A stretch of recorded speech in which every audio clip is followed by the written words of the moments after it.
Good Monday. It is good to be here with you today. This is from the Executive Director's desk, and I'm actually not on location, but at my desk, my very messy desk here in Biloxi, Mississippi at Back Bay Mission. Grateful to be with you today. I'm going to share a little bit about a couple of experiences I've recently had, and probably the experience I want to share is, most importantly, at least to start this particular episode, is my experience in Montgomery, Alabama just recently. We had our Southeast Conference annual meeting for the United Church of Christ in Montgomery. And I went Thursday evening for a couple of meetings. I'm on a couple of different committees for the conference already. And then on Friday morning, many of us that were attending the annual meeting went to the Legacy Museum. And I've been to the Legacy Museum one other time. And that's the museum really on the legacy that we've inherited of slavery in this country, and also the Peace Memorial where individuals that have been lynched are remembered. And I have to say, the first time was incredibly powerful.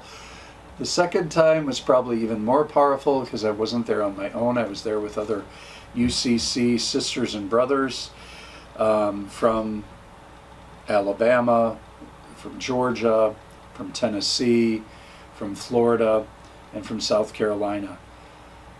And the conversations we had during and after visiting the Legacy Museum and the Peace Memorial were really profound, because I think each of us either grew up in the South or made our way back to the South as adults for whatever reason.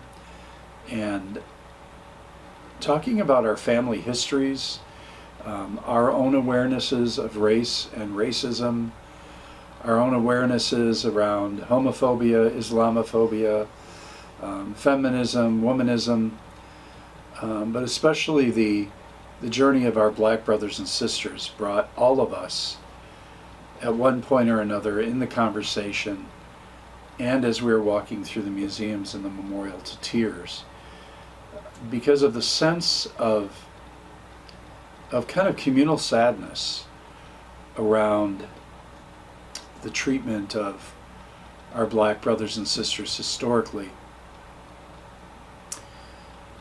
during slavery, but then fast forwarding through all of that history to our current point in history, when we still need to be wearing Black Lives Matter buttons, when we still need to be advocating for black brothers and sisters in our country who do not have opportunities, have not had the opportunities that most of our European white folks have had.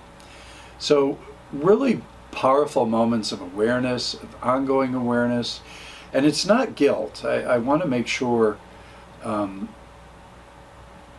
I clarify that it's not white guilt, because I think the majority of the people that were with us touring have been through that place and are in this place of let's reconcile, let's find ways to build community, let's find ways to embrace each other, let's find ways to hear each other's stories, and to really reconcile America, and for America to embrace its truths and its history, rather than burying those truths or attempting to take those truths out of our educational system so that certain people don't feel guilty. Those I could go much deeper into those awarenesses, but I wish you would rather call me on the phone and we could have a one-on-one conversation, or you come down here to visit and we can have those conversations, because it's some pretty heavy stuff, right? And for me personally, in life, I'm at this point and stage in my life, I don't want to avoid the heavy stuff. Granted, I want to have fun and frivolity and laughter, and but I also want to confront some of these situations head on for myself and for my community. Which reminds me of a story recently that was just in the news here on the coast. There was a black trans male to female individual that was murdered in our neighboring city of Gulfport, and there are several of us that are making some phone calls and doing some organizing around this, and our hope is that soon we can have an LGBT plus community center here to provide a safe place, safe haven for LGBTQ plus folks throughout the coast here.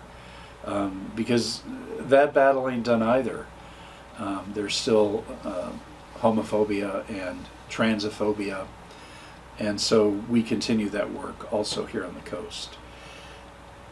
But beyond the visiting of the Legacy Museum and the Peace Memorial of the lynchings, there was so much more to this annual meeting. And for me to be with brothers and sisters in the United Church of Christ on the spiritual journey and on the journey of justice and equity was and is always incredibly powerful. And Tracy Blackman was there, who's the executive minister of Justice and Witness for the United Church of Christ. And her evening sermon on Friday evening was so incredibly powerful. And I'm not going to give you the whole sermon. You can go to our Southeast Conference, United Church of Christ Conference website and probably find that sermon. But she talked about those fruit flies that are flying around us. The fruit flies of injustice, the fruit flies of slavery and pain and all the phobias, right, that we experience, and injustice we experience, and how it is not time to shrink back, but it is time to step forward and be an even louder voice for equity and justice. Now, I have to determine how that applies to me here at Back Bay. There's always that interesting, delicate balance, right? And dance of being a not-for-profit, serving the community around unsheltered, homeless, poverty, and then inviting all of our UCC guests and others down to do rehab programs. There's a delicate dance and balance of how strong of a voice we're called to be, but I believe we're called to be an extremely strong voice. And for me personally as executive director and with my staff, we need to figure out ways to do that are powerful and mainstream. But I took that to heart, and I was really encouraged by Tracy's forceful message around the fruit flies of injustice that fly around us and aggravate us and antagonize us, and it's time to respond. Along from that, I did 2 workshops at this wonderful annual meeting on the myths of poverty and homelessness. And in the first session, I may have had about 35, 40 folks. In the second section, about 15. But what I found and what I heard is that we're all concerned about the plight and about people in our prospective cities throughout Alabama and Tennessee and South Carolina and Florida and Georgia, about the growing homeless, unsheltered population and the growing number of people that are slipping into poverty, especially during this time in our country when food prices are here, gas prices are here, it's hard to find affordable housing, gentrification is happening in cities. And so we had these really deep conversations around, are there solutions? What are the solutions? How do we advocate? Is our government programs like HUD a bit out of touch? Do they need our voice? And so much of this was around, and I had to admit at the very onset of these workshops that were about an hour and a half that, hey, I don't have the answers. I may be, quote, called in as an expert on homelessness and poverty, but I don't have the answers, and none of us do.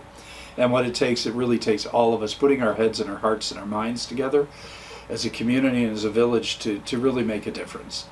And so that's much of what I experienced. And the times together with these folks were really profound and beautiful. Hearing stories, hearing about each other's journeys, what's brought us to this place and this time, and why are we a part of this greater global movement for equity and justice, was beautiful and was profound. And then last but not least, and today's from the executive director's desk, as I spend time here on campus today, and we have probably 100 people accessing Loaves and Fishes food. We have people attempting to meet with our case managers to find housing. We've seen a huge increase in the number of people accessing the Micah Day Center. 7 to 8 people a day that are new to homelessness, new walking through our doors, accessing services at the day center. Meredith, who's our case manager, who runs our Client Choice Food Pantry, told me the other day that she served over 50 people in one day, when normally throughout an entire week we serve approximately 100 people. So it's almost tripled, which means we have greater and greater needs. And so we invite you to support us. Do a fund drive, do a can drive, a food drive. Send us your money if you're able, your extra resources, so we can provide for people here on the coast of Mississippi. We're also finding that many of these homeless folks, newly homeless that access services at the Micah Day Center, are from other parts of Mississippi, or have traveled here from Alabama or Louisiana, or coming to the coast because they found or heard that here at the coast there's more job opportunities. And they get here, and it's difficult to get a job if you don't have a home, you don't have an apartment, you don't have an address, and they failed to plan accurately, they'll tell us, but they're stuck. And so I think these are definitely concerns to be addressed, and support that we need from you, our supporters, and those who follow these videos. But the silver lining is, and the positive side is, that we are still here, and that we're still here providing services. And we met as a staff yesterday to talk about the increases, and we sat with each other. We've had one workshop on burnout for the staff, and we have another one coming up on compassion fatigue. And so we're doing our due diligence and doing what we need to do to make sure that we stay healthy as possible, so that we can serve the people that come through our doors. And so I invite you to come through our doors, to come to Back Bay, to bring a group down here individually or as a group from your community, from your town, from your church, to do work with Back Bay Mission. We have an incredible backlog of homes that need to have some work done on them. And also there we're finding that our prices for materials to rehab homes and to work on homes and repair homes has increased. So we're all in the same boat, right? But I think, again, the hopeful part for me is that we've got a boat and we're floating, right? We're moving somewhere and we're together. Reminds me kind of that beautiful Old Testament mythological story of Noah, right? God says, build a boat, there's a flood a-coming.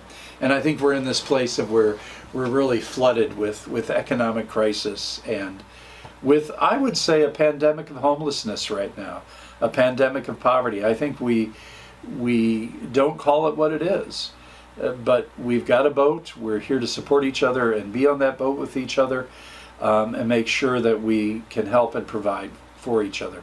So my message is really, I find hope in humanity and hope in each other, because we have enough resources. We have enough food to feed our entire population. It's just how we distribute those resources and how we manage the resources we have. That we certainly have enough housing for everybody. It's again how we manage those resources and how we share those resources. So spend some time introspective today, especially as you'll be receiving this on the 4th of July. And this comes out on the 4th of July, Monday. That is a day when we celebrate liberation, we celebrate freedom, and send a prayer and a request down for freedom and liberation for all who have a sense of bondage and a sense of hopelessness, that they can find hope in another human being. You just never know what word or what smile or what moment you spend with somebody else will help them and lift them up and give them a hand up. So be blessed. Enjoy this 4th of July holiday, the extended weekend, and just relish in the goodness that you've been given and share that goodness with others. So thank you for joining me. As always, we ask for your support, but especially your prayer support and your energy and your love. Thank you.